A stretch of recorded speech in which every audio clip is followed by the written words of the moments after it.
Claire Sévrac, bonjour et merci d'être avec nous. Bonjour. Alors vous avez écrit un livre, La guerre secrète contre les peuples, aux éditions Contre-Culture. Quelles sont les principales raisons qui vous ont décidé à écrire ce livre? C'est comme d'habitude, quand je m'aperçois qu'il y a un truc qui est anormal et qu'on continue à me dire que c'est normal, et ça m'intrigue, donc forcément je cherche. Et comme dirait Pierre Hélard, quand on cherche, on trouve. Ah, c'est sûr. Et voilà, donc je regardais le ciel comme beaucoup de gens maintenant, et franchement, il y a des jours où on peut pas nous dire que c'est un ciel normal, quoi. Alors vous abordez plusieurs thèmes, les chemtrails, la malbouffe, les vaccins, sujet dont nous avions parlé lors de notre précédente émission. Et à la page 167, vous parlez des nanoparticules dans l'environnement. Qu'avez-vous découvert? Ça, c'est un sujet qu'on n'avait pas vraiment évoqué. En fait, il y a eu pas mal d'études qui ont été faites aux États-Unis sur les nanoparticules qu'on retrouvait dans l'environnement. Alors, il y en a effectivement dans la nourriture, il y en a aussi dans les vêtements, il y en a à peu près partout, hein, des nanos maintenant. Mais il y en a aussi dans les vaccins. On m'a montré la preuve l'autre jour de tous les vaccins qui contenaient des nanos. Et il y en a aussi dans les épandages qu'il y a dans les chemtrails. Et voilà, donc il y a un médecin qui s'appelle Hildegard Staninger aux États-Unis qui a constitué une équipe de chercheurs de choc pour chercher quel était l'impact des nanoparticules justement sur notre santé et sur et en fait la maladie des morgelons, dont je me souviens pas si on a parlé l'autre jour, mais qui est une maladie qui est déclenchée justement avec l'exposition aux nanoparticules qui sont contenues dans les chemtrails. Alors vous parliez de la nourriture. Alors quel genre de nourriture justement? Où on les retrouve ces nanoparticules? Alors je sais qu'il y a 800, à peu près 800 aliments dans lesquels il y en a. Et puis il y a aussi surtout des compagnies des géants de l'agroalimentaire qui ont fait des tas d'études pour concevoir ce qu'ils appellent les nano-aliments du futur. C'est-à-dire c'est des aliments qui pourraient correspondre exactement à ce que les gens veulent et qui pourraient être changés à distance pour convenir à ce que la personne veut à un instant T. Enfin, c'est assez compliqué à expliquer comme ça, hein, mais oui, enfin encore. Mais on pense, il y a des gens comme les Amis de la Terre ou comment ça s'appelle, Pièces et main d'œuvre, qui donnent des tas d'informations sur le sujet. D'accord. Et ces nanoparticules, est-ce qu'on peut les évacuer? Apparemment, d'après ce que j'ai compris, non, elles s'accumulent. Elles sont, d'après le docteur Staninger, c'est plus grave que ça parce qu'elles s'auto-assemblent et elles s'auto-dupliquent à l'intérieur de notre corps. Ah bon? Et d'après l'agence sanitaire, l'AFSET, ils sont les premiers à dire que les nanoparticules se diffusent dans les alvéoles pulmonaires, dans le sang, dans la barrière hémato-encéphalique qui protège le cerveau. Elles peuvent s'accumuler dans la peau, les tissus, le cerveau. Mais il n'y a pas un moyen de les évacuer? Pas que je sache, non. Il faudrait peut-être enquêter. Non, mais je pense que la personne qui est le plus à la pointe des travaux sur les nanos, je vous l'ai dit, c'est Staninger. Et non, elle parle pas de moyens de s'en défaire. Elle dit justement que le problème, c'est qu'on ne peut pas s'en défaire et qu'on ne peut pas les éviter non plus parce que ça pénètre partout. Ça pénètre, c'est dans l'air qu'on respire et ça pénètre même si les maisons sont fermées.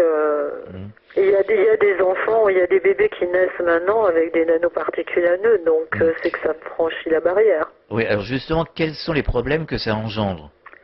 Des tonnes de problèmes. Déjà quelque chose qui est en nous et qui peut s'auto-dupliquer et s'auto-assembler sans qu'on soit au courant. C'est déjà super grave. Et puis on sait pas finalement, on sait pas exactement quelles vont être les conséquences d'avoir ingéré ce genre de choses. Parce que par exemple, dans la maladie des morgelons, on retrouve ces mêmes nanoparticules dans les biopsies des personnes qui ont la maladie des morgelons et aussi aussi dans les gens qui ont fait des analyses de chemtrails. Mais voilà, on en est tous au stade, peut-être il y a des gens qui en savent un peu plus, hein, je sais pas. Alors, quel est le but justement d'utiliser ces nanoparticules? Ben, il y en a sûrement plusieurs. Le premier, c'est que si elles s'auto-assemblent et s'auto-dupliquent à l'intérieur, ils peuvent après s'en servir pour faire passer des informations. On ne sait pas quel effet ça a sur notre ADN, certainement pas terrible. Et c'est qui ils? Oh oui, c'est toujours les gens qui sont les quelques familles qui sont derrière et qui tiennent le tout, l'économie, qui sont le nouvel ordre mondial, ceux qui veulent instaurer le nouvel ordre mondial, dans lequel l'être humain n'aura pas grande place si l'on en croit ce qu'ils sont en train de préparer dans tous les domaines. Alors, ces fameuses personnes, eux aussi, ils ingèrent ces nanoparticules. Il va falloir faire Oui, autrement. alors ça, c'est ce que, évidemment, c'est ce que tout le monde pense au début. Après, on se rend compte qu'ils ont certainement des moyens. Ils ont des moyens de se protéger de beaucoup de choses. Donc, quand nous, on est au courant d'une découverte, c'est que ça fait déjà 15 ans ou 20 ans que l'armée l'a plus ou moins mise au point. Donc, c'est encore une autre enquête de savoir comment ils peuvent se sortir de plein de choses. Ils ont des moyens de chélation qu'on n'a pas. Alors, certainement qu'ils en ont pour le cancer, ils en ont pour des tas d'autres choses. Donc, pourquoi pas les nanoparticules. Et puis, il y a aussi autre chose, c'est que ces gens-là, je veux dire, qui sont pour le transhumanisme, qui sont pour l'homme-machine, qui sont intimement persuadés que c'est pas nocif, enfin que même si c'est nocif, c'est un peu comme les engrais de Monsanto, quoi.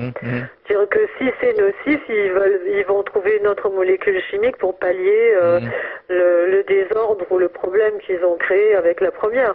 Et là, c'est pareil, je veux dire, les ingénieurs comme Kurzweil et tout ça qui sont pour le transhumanisme et l'homme-machine, ils sont vraiment pour, quoi. Ils sont persuadés que c'est le bien de l'humanité d'en passer par là, c'est-à-dire de devenir de moins en moins humain et de plus en plus machine.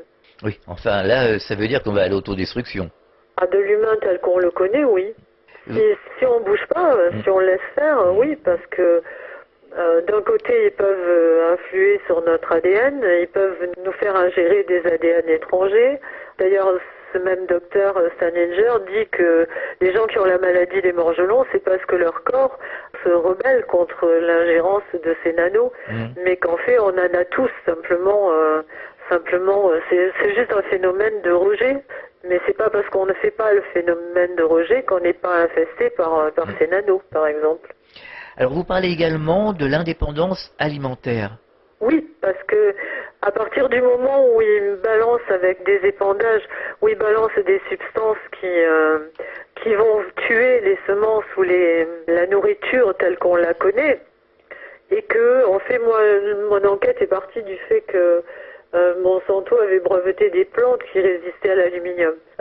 S'ils nous balancent des éléments qui font mourir les plantes que l'on mange normalement et que eux ont les brevets pour les plantes qui résistent aux substances qu'ils épandent, il y a un moment où on n'aura plus aucune indépendance alimentaire. C'est-à-dire qu'on n'aura même plus la possibilité de se nourrir, de choisir de se nourrir sans OGM et de façon saine, puisque si la seule chose qui pousse, c'est un peu comme le Roundup Ready avec les semences qui étaient résistantes au Roundup.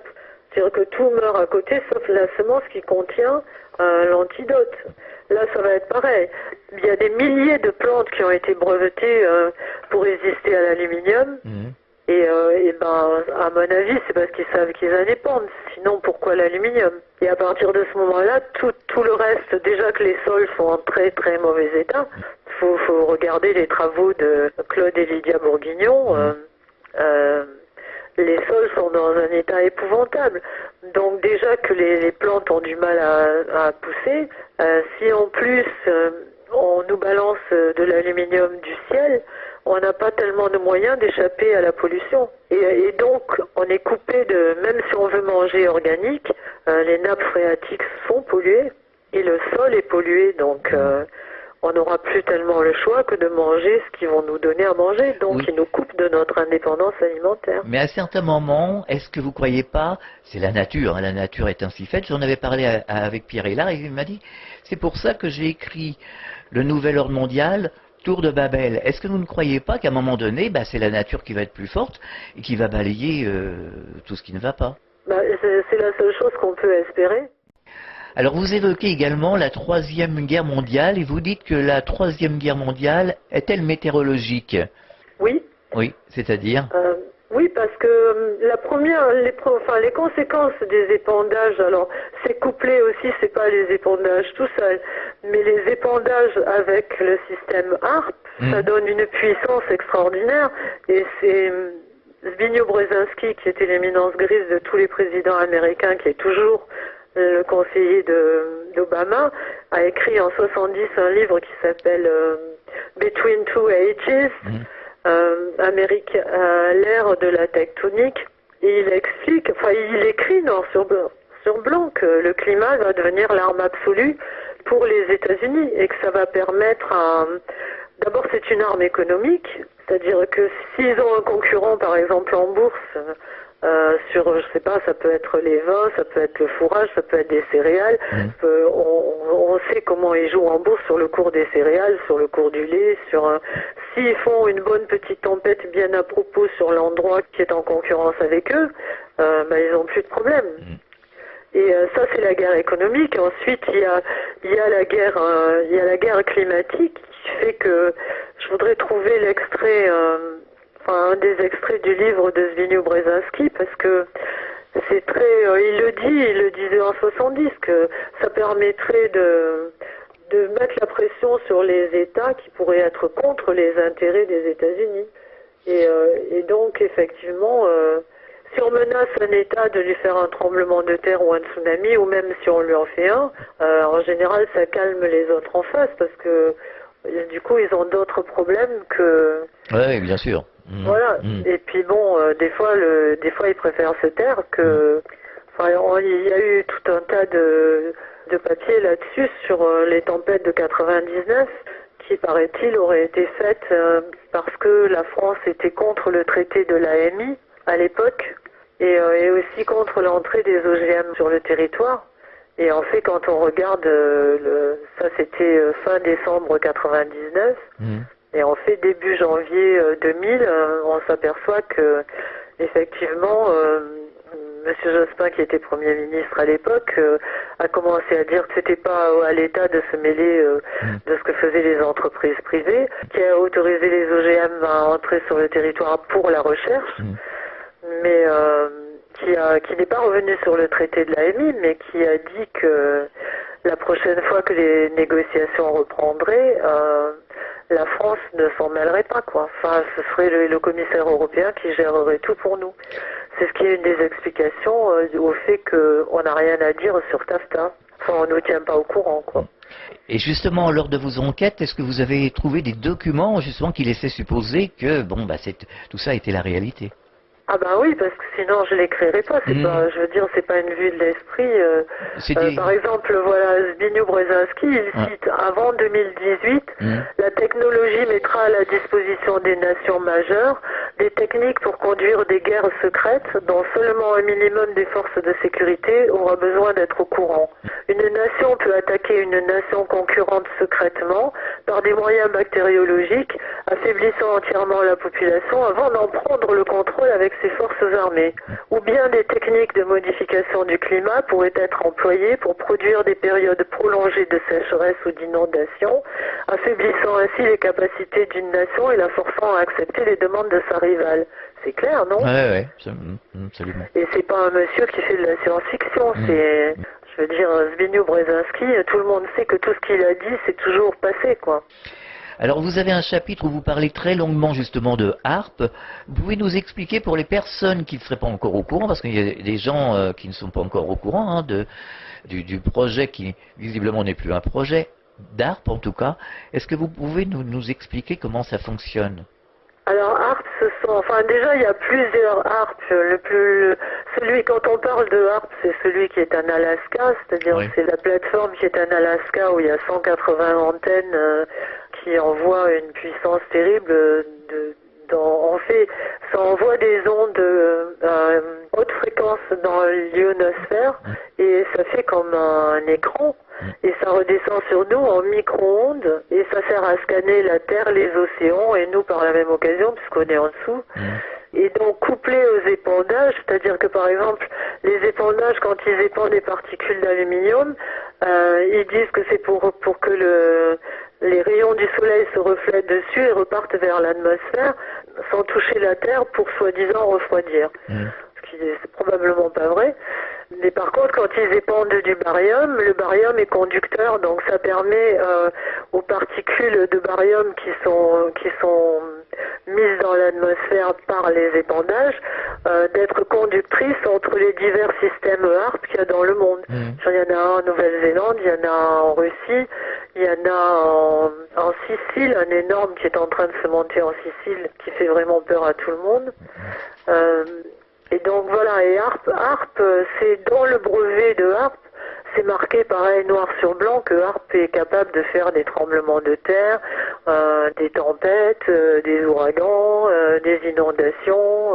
Et quand on regarde les grosses catastrophes atmosphériques, on se rend bien compte que c'est pas naturel. Enfin, je veux dire, depuis quand la France est un pays de cyclones tropicaux?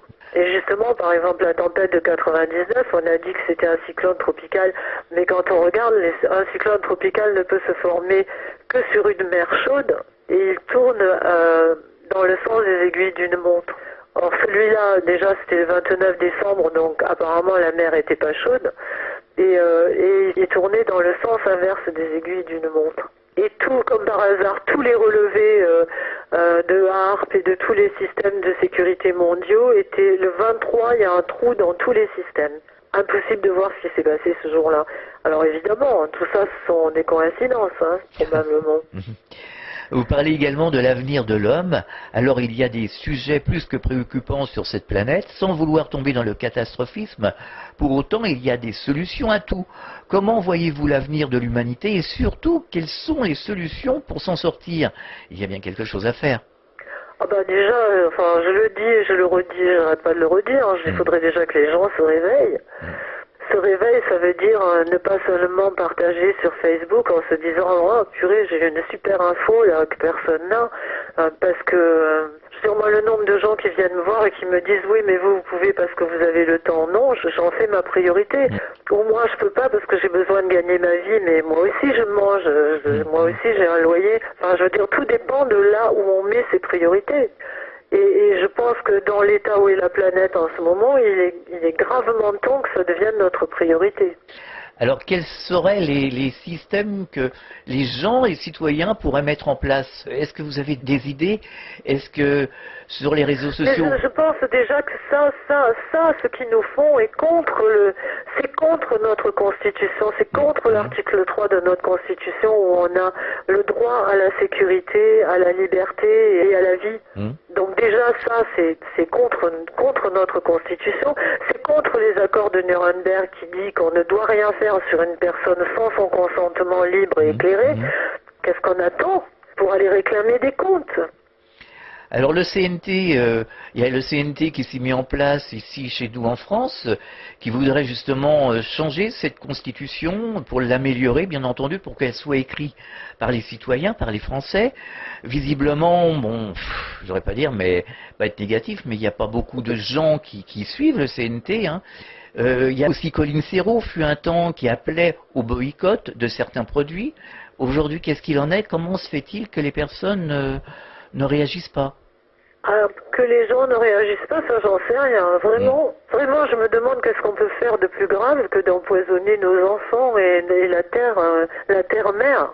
Qu'est-ce qu'on peut, enfin en plus de nous prendre nos libertés, parce que ça, même la liberté d'expression est en danger dans notre pays en ce moment. Et en plus la liberté de se nourrir comme on veut, de se soigner comme on veut. Je veux dire, Nicole de Lépine se bat comme une folle pour essayer de faire comprendre ça aux gens. C'est pareil. Je sais pas, franchement, moi je trouve ça horrible de se dire que peut-être nos enfants n'auront pas la liberté de choisir comment ils veulent être soignés, comment ils veulent vivre, ce qu'ils veulent manger. Je veux dire, quand ils veulent procréer, parce que le problème il est là aussi. C'est-à-dire que bientôt on va nous dire, voilà, tu manges telle pilule et si tu veux un enfant, tu vas l'acheter et tu as le choix entre le numéro 1 et le numéro 2, point barre. Enfin, quand même, je veux dire, tout ce qui se passe en ce moment, les pesticides, les ondes, rendent les gens stériles. D'un autre côté, tous les essais qu'on voit, c'est pas fait pour faire avancer la recherche qui nous soigne. Enfin, dans certains cas, oui, en chirurgie, oui, mais pas autrement. Et par contre, ils sont en train de faire des essais sur l'utérus artificiel, sur la GPA, enfin, je veux dire, des études pour approfondir là-dessus, c'est-à-dire pour couper la procréation humaine, pour la couper du ventre des femmes, pour la sortir du ventre des femmes, pour faire des enfants sur des étagères avec des cerveaux greffés sur des computers. Enfin, je veux dire que les gens lisent, se renseignent. Ça n'est pas de la science-fiction. Je veux dire, ce sont les études qui sont en cours. On voit bien que tout est lié, que ce soit dans le domaine politique ou dans le domaine du climat, ou enfin. Il y a les travaux de Barry Flower qui sont extrêmement importants, où il explique, c'est un ancien spécialiste des radars dans l'armée anglaise et puis la CIA, et qui explique que vraiment mettre le Wi-Fi dans les écoles maternelles, les gens qui font ça devraient même pas avoir le droit de fouler le sol de la planète, c'est sa propre expression, et qui démontre par A plus B combien les micro-ondes, enfin les ondes, les téléphones portables et le Wi-Fi sont extrêmement dangereux pour nos enfants. Est-ce que vous souhaiteriez adresser un message aux auditeurs? Oui, mais rien de plus que ce que j'ai dit. Je voudrais tellement qu'on se rebelle, quoi, qu'on n'accepte pas ce qui nous arrive n'est pas une fatalité. Encore une fois, c'est pas l'histoire n'est jamais écrite. Ouais. C'est nous qui l'écrivons, l'histoire. Et Orwell disait qu'un peuple qui élit des politiques corrompus n'est pas victime, il est complice. Et aussi, je cite une phrase de Martin Luther King qui dit « Le moment viendra où le silence sera trahison ». Je pense qu'on est à un moment charnière, on est probablement la génération charnière qui va déterminer le futur de la vie sur cette planète. Et que si les gens ne prennent pas conscience que tout est fait pour nous mettre dans un espèce d'entonnoir et nous amener à être des sous-êtres qui vont obéir et qui n'auront pas leur mot à dire sur rien, et ben, je crois que c'est le moment de ne pas manquer de courage, quoi, et de ne pas accepter ce système de destruction. On n'est pas obligé. On n'est pas obligé de subir.